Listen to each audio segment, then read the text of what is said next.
Say his name and he appears. Good morning and welcome. How y'all doing? It's 8 o'clock in the morning on the 24th day of July 2024. It is 73 degrees and sunny. It is Wednesday. I want to say it's Wednesday. I'm never sure. It's probably not a good sign, but you know what time it is. It's time to let's all go to the game shop. Let's all go to the game shop. Let's all go to the game shop and buy ourselves some swag. And since it's the countdown to my birthday, the only swag you should be buying is mine. So let's head on over to our local game shop if you have one and check out what's new on the shelves this week. But don't worry if I mention something and they don't have it in stock. They can probably special order it. It's San Diego Comic Book Convention starting at midnight tonight. More important than ever, please, if you're in the sound of my voice, help keep your friendly local mom and pop brick and mortar game shop open. Let's get the customers going through the doors and away from the Amazon and the Wish and the Temu, right? We want to keep our mom and pop stores open as long as we can. Okay, so yeah, there you go. DM Kurt was did a video a couple weeks ago about where on earth is Tales from the Valiant.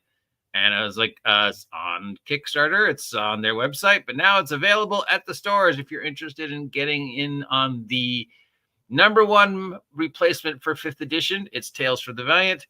The whole thing is available now. We've got the slipcase with both books for $130. We've got the individual books for $60, and we've got the GM screen for $20, which is a little too much for a GM screen. I mean, you're basically paying for the art, right? It's a GM screen. It's two peachy folders stapled together with some stuff on it and a picture. I mean, I remember when we just made our own, right? I'm sure people still do. All right, from Free League, we have for Twilight 2000, which I still hold and still have never played. We've got some adventures. We've got Hostile Waters for $42, unusual price. And we've got the Black Madonna for $42. So Hostile Waters is, well, it shouldn't come as no surprise considering the cover and the name. It's all about naval combat and boats and adventures you can have on boats and sneaking into ports at night on your boat and all the other boat face things you could think of ever wanting to do in a pre-apocalypse war-playing game. They've got you covered, plus maps. And then the Black Madonna is based upon a 1st edition adventure about something going on in Poland. So the Black Madonna was an adventure written for the original Twilight 2000. This is an updated version dealing with the political upheaval in Poland during the Twilight 2000 apocalypse and details on the Black Madonna, which is either a secret organization or a bioplague. Right? Black Madonna is one of the many names for the Black Plague. So just in time for Friday, we have the Deadpool Rule Plays the Marvel Universe for the Marvel Multiverse role-playing game. This is a $10 one-shot comic book-sized adventure where Deadpool takes you on some shenanigans as only Deadpool can, including breaking the fourth wall. Deadpool Wolverine opening this Friday, estimated to make $30 million or more for opening weekend. And this, everybody's saying it's the first movie they're going to go back to the theaters for. I've read one review that was just the most amazing thing that this guy had ever seen, and another review where the guy was like, it's too little, too late. I don't know. I think it'd just be great to see Hugh back on the screen wearing the comic book accurate uniform. From Studio Agate, we have whatever this is. Fate Forge.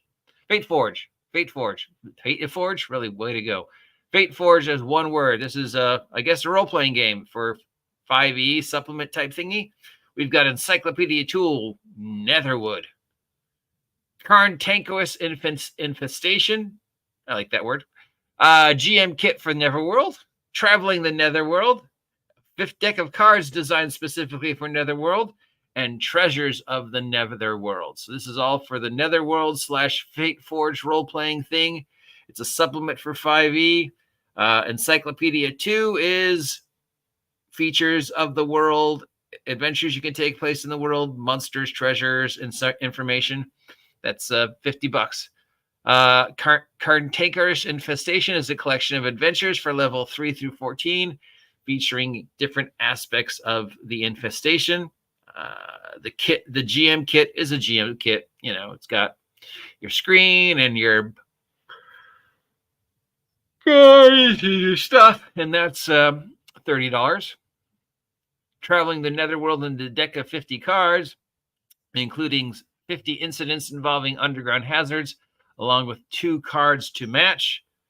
So it details an encounter, and then it got each one of the cards matches the encounter. So I guess you draw from the deck to see what random thing they have. And then Treasure of the Netherworld is a deck of cards with different magic items and thingies on it for Fate Forge. That's something I absolutely love.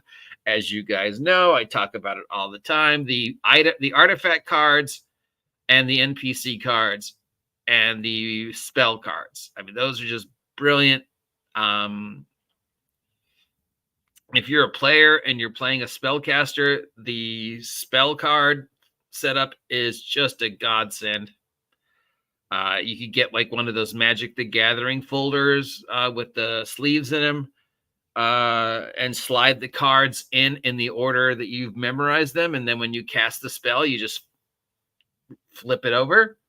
I've seen several people do that. The NPC monster cards are perfect for giving the player characters a quick glimpse of what they ran into and giving you the basic information on the back. Oh, skeleton, armor class, blah, blah, blah, blah. And the magic item cards are by far the best because you just show the player character the card, what the magic item is. On the back is all the information, so they can't say they forgot they had it.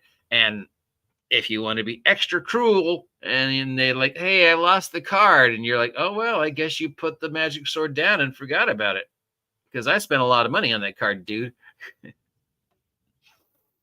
From Studio Agate, we have Shadows of Eastern. This is a supplements for, I don't know, a system. We've got Occultism and the Monastery of Truth. Occultism covers, wait for it, occultism in the world of this game, including forbidden arts, sorcerers, spooky powers, disciplines of the occult, magics, psionics, spooky paranormal stuff.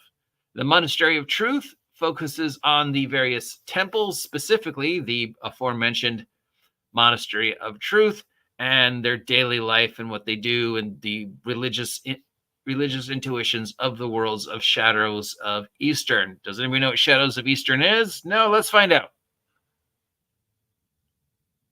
Medieval role-playing game with horrific and gothic influence. Inspiration from Celtic myths. Dear fucking God. Has grimdark become the new punk?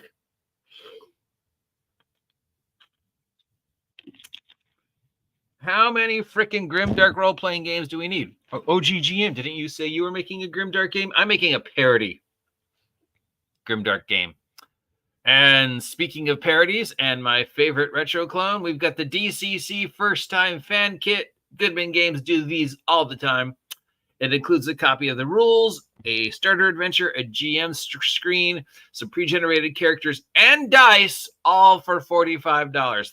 Wizards of the Coast, this is how you get new players interested in your hobby. Every other game company on the planet, this is how you get game people interested. You give them a set of dice, a starter set, an adventure, a little certificate, other stuff, stickers, you know, all that stuff, and under $50. Goodman Games understands their character, their fans. You know, if I was in a game store and I saw this, I'd be like, yeah, I'll pick it up because it's, you know, Dungeon Crawl Classics and I need another copy. And I need another set of the weird Dungeon Crawl Classic dice that I'll never use, but they're fucking awesome. Yeah, that's just brilliant. I highly recommend this. $45 to get into my favorite retro clone. my current game heavily influenced by Dungeon Call Classic. No clue. No clue. Obviously, yeah. I mean, just the connection is just too soon not to at least go, yeah, this is going to sell. Of course. And yeah, I guess. I mean, Twilight 2000 and what's going on in the real world right now feel a little too close to, the surface. But yeah, if you are looking, how many times can I say this? If you're looking for a 5e replacement when 2024 5e comes out in a few days and drops the ball as heavily as we think it's going to drop the ball, there's this. That's it for this week's stuff at the game shop. If any of those sound like something you want to pick up, call ahead. Call ahead and make sure they have it in stock. And if they don't have it in stock, ask them if they special order it. We need the stores to stay open, and they appreciate your patronage. The one-on-one personal content with the guy behind the counter at the game shop is always going to be better or worse than your encounter with anybody at Amazon customer service. That said, I have nothing but good things to say about Amazon customer service because they've always done right by me. But still, if I had a game shop and I was buying gaming stuff, I'd prefer to buy it from them, from the game shop, than Amazon. But I don't. And I don't really buy game stuff right now because I don't have any money. But if I did, here's some music. Yo,